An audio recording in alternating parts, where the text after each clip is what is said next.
একদা ছিলেন এক নবী, হযরত ইয়াকুব। তার এক পুত্র ইউসুফ। তিনি ছিলেন অতুলনীয় সুন্দর এবং তার চেয়েও বেশি কিছু, তিনি ছিলেন বিশ্বাস ও সততার প্রতীক। কিন্তু ঈর্ষা মানুষকে অন্ধ করে দেয়।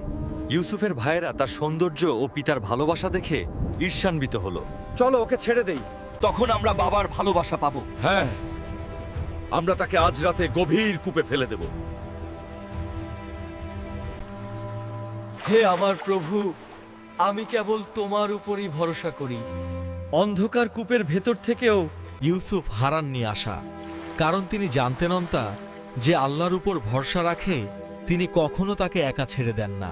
আমার কাছে এসো ইউসুফ। আমি আল্লাহর আশ্রয় প্রার্থনা করছি। তিনিই আমার প্রতিপালক। পরীক্ষা, কিন্তু তিনি আল্লাহভীতি ও সততার পথে অটল থাকলেন, যদ্যও তাকে মিথ্যা অভিযোগে কারাবন্দী করা হলো।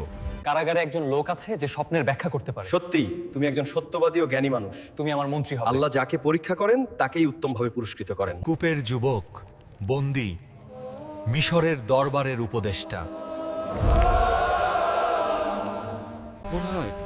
যাদের কারণে ইউসুফ কেঁদেছিলেন, আজ তারা তার সামনে, কিন্তু তার হৃদয় প্রতিশোধ নয়, ক্ষমায় ভরপুর। হযরত ইউসুফ আমাদের শেখান, ধৈর্য কখনো বৃথা যায় না।